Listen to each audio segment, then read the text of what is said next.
బాబాయ్ నమస్తే, ఏం చేస్తుంటారు? పొలం పని, వ్యవసాయం. వ్యవసాయమే. వ్యవసాయం దండగా అన్న వ్యక్తి ఈరోజు అధికారంలో ఉండేదానికి రైతులందరినీ మోసం చేస్తున్నాడు చంద్రబాబు నాయుడు అంటున్నారు. నిజమేనా అది? అది నిజం కాదు, ఏమీ లేదు. అంతవరకు పుకారు. చంద్రబాబు అంటాం పుకారు. చంద్రబాబుని అంటాం పుకారు. ఎందుకని అంటారు? ఇప్పుడు చంద్రబాబు నాయుడు గారు వచ్చిన తర్వాత రైతులకు గిట్టుబాటు ధర లేకుండా పోయింది, రైతులకు సంక్షేమ పథకాలు అందట్లేదు, రైతులకు యంత్ర పరికరాలు అందట్లేదు అని చెప్పి మరి జగన్మోహన్ రెడ్డి చెప్తున్నారు కదండి. సంక్షేమ పథకాలు అందుతున్నాయి, అంతా బాగుంది పరిపాలన. ఏదైనా వాళ్ళ అన్నోళ్ళు వచ్చి చూడమాను రాజధానిలో పనులు అవుతున్నాయే కావట్లేదని. ఇప్పుడు రోజు అవుతున్నాయిగా, అన్ని పథకాలు ఇస్తున్నాడు అనుకునేవన్నీ. ఒక జగన్మోహన్ రెడ్డి 5 సంవత్సరాల్లో 250 కాడికి 1000 రూపాయలు పెంచడానికి 5 సంవత్సరాలు పట్టింది జగన్మోహన్ రెడ్డి. చంద్రబాబు 1 సంవత్సరంలోనే 1000 రూపాయలు పెంచాడు, 4 ఏళ్ళు చేశాడు పింఛను. మళ్ళీ 2 నెలలు పింఛన్ ఇచ్చాడు ఫ్రీగా, మళ్ళీ 7,000 రూపాయలు. పరిపాలన బాగుంది. పరిపాలన బాగుంది అంటారు. అలా పరిపాలన సంగతి తీసి పక్కన పెడితే రాష్ట్రంలో అరాచకం పెరిగిపోయింది, అన్యాయం పెరిగిపోయింది, దౌర్జన్యం పెరిగిపోయింది అంటున్నారు కదా. అది ఏమి లేదు, గిట్టని వాళ్ళు అంటమే. అది గిట్టక నువ్వు ఏదో అంటమే, వైసీపీ వాడివి. వైసీపీ వాడి గిట్టగా అంటమే, గిట్టగా అంటమే. పొలం కూడా ఇవ్వంటున్నారు, ఇవిపోయినా ఆగదు. రేపు ముద్ర పడిపోతుంది.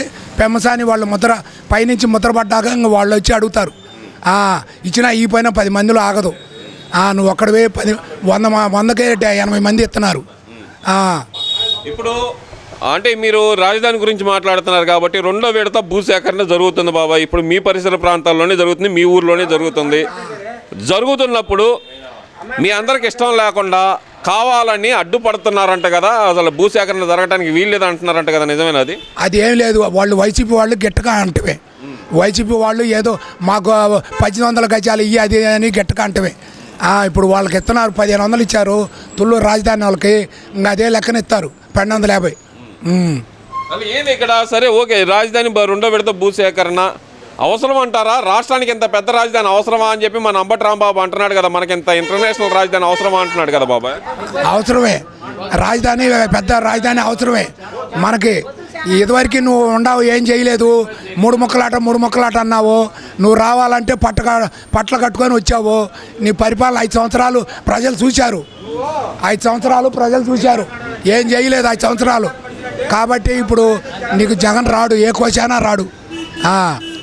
రాడు అని మీరు అంటున్నారు, అంత గట్టిగా చెబుతున్నారు. వస్తాడు ఆయన, నేను తిరిగి వస్తాను, ప్రజలందరూ నన్నే కోరుకుంటున్నారు. 18 నెలల కాలంలోనే ప్రభుత్వం మీద పూర్తి వ్యతిరేకత వచ్చింది, అందుకనే నా కోసం వస్తున్నారు ప్రజలు అంటున్నారు కదా. అదేం లేదండి, ఒట్టి పుకారు. అదేం లేదు, గిట్టని వాళ్ళు అంటే ఇప్పుడు లెగనోడు కూడా నేను లేకపోతే మనిషిని కాదు అంటాడు, ఉపయోగం లేదు. వాడల్ల ఏ పరిపాలన ఏమి లేదు, ఒట్టి మాటలు. చంద్రబాబు అన్ని పరిపాలన బాగుంది, సక్రంగా ఉంది, చేస్తున్నాడు. కూటమి ప్రభుత్వం తిరుగులేదు. కూటమి ప్రభుత్వం ఎక్కువ కాలం నిలబడదు, ఈసారి వచ్చేది నేనే 29 అంటున్నాడు కదా గట్టిగా. ఏమి లేదు, ఇవన్నీ పుకారు. పుకారు. ఇంకా 2 పీరియడ్లు తిరుగులేదు చంద్రబాబు. 2 పీరియడ్లు వస్తాడు. ఏ విధంగా వస్తాడు ఆయన? అందరినీ మోసం చేస్తున్న వ్యక్తి రాష్ట్రానికి అవసరమా అంటున్నాడు కదా. అది గిట్టని వాళ్ళు అంటవే, చంద్రబాబు పని మాకం చేస్తున్నాడు. వైసీపీ వాళ్ళని అంటే గిట్టగా అంటవే, ఏమి లేదు. మరి ఓవరాల్గా ఏం చెబుతారు? ఈ 18 నెలల పరిపాలనకి గడిచిన 5 సంవత్సరాల పరిపాలనకి మీరు గమనించిన తేడా ఏంటి? బాగుంది పరిపాలన.